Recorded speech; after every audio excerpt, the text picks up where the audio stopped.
Hello friends, I'm Tyler. You might be wondering why I'm making this video.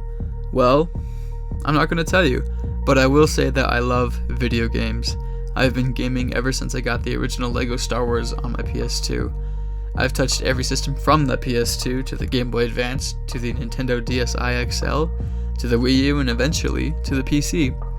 Therefore, I am self-proclaiming myself to be an expert on this topic, and henceforth everything said in this video will remain irrefutable fact.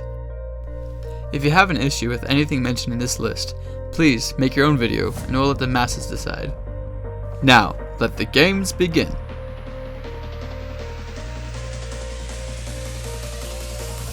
Number 5. Into the Breach. Simply put, this is a very simple looking game. Don't let it deceive you, however. This game becomes increasingly complex as you play it. You start the game with a squad of 3 mechs with simple rules, but as you play, you can upgrade and change those rules. Imagine chess, but as you capture more pieces, you can upgrade your knight to move differently. Now, I've played this game off and on for the last few years, and I still have yet to beat it. It can be tough and unforgiving, but the second you save the world by the skin of your teeth, it all becomes worth it. And man, do I mean the skin of my teeth. This game is made by the same people who made FTL, which is yet another game I have yet to beat. It can be found on virtually any modern console nowadays, so you should absolutely check it out. I do have to warn you though, you might end up putting in more hours into killing the Vec than you originally thought. It can be quite addicting. Number 4. God of War. I'll preface this by saying, never have I ever touched another God of War game. They looked super gory and graphic, and as an elementary school student, my parents figured that I probably shouldn't play a game where you could chop a man in half.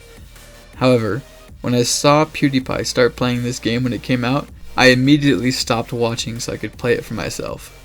First of all, the combat in this game is to die for. Most games I often try to avoid the combat after a while because it just becomes so tedious, but in God of War, I actively sought and lusted after the combat sequences. It is so fun, and I personally think that it never got old. Second, the cinematography and direction of this game is honestly beautiful. It utilizes a one-shot look to never break the immersion, and the efforts they went to help this become one of the most immersive games in my experience. Well, as immersive as killing a dragon can be. Last, the story of this game captures you and does not let go, even after the finale. I won't spoil it in case you haven't played it in the last 4 years, but there are some pretty clever revelations toward the end, and the post-credit scene introduces the next game quite well. If you like well-crafted art, then you need to play this game. Number 3. Pokemon Black. I wasted days on this game growing up. Originally, I chose Tedpig as my starter, or as I like to call him, Mr. T.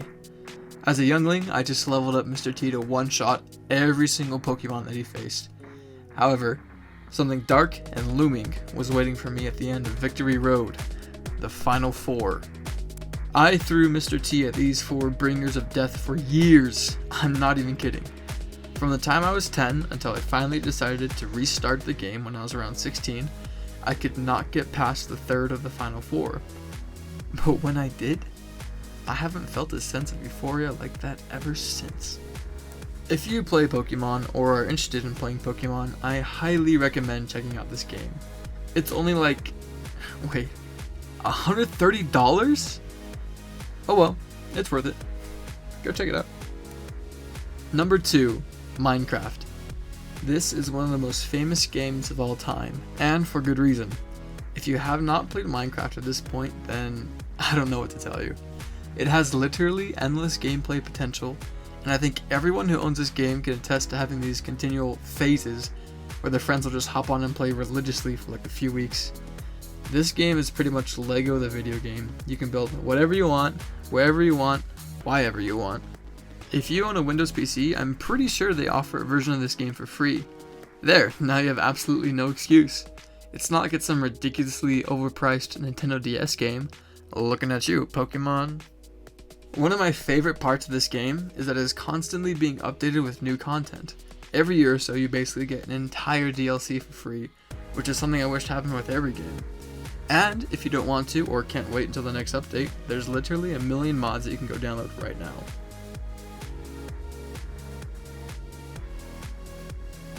And finally, my favorite game of all time, Star Wars Battlefront 2, the good one.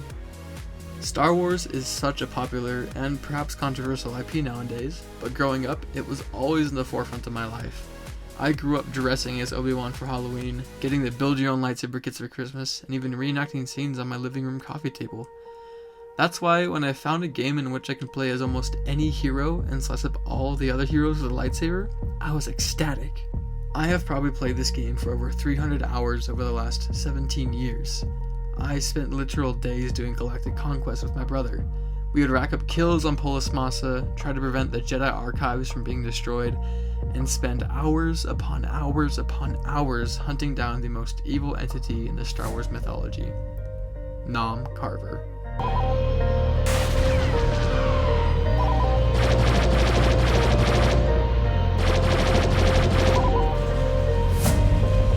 Our shields have been disabled.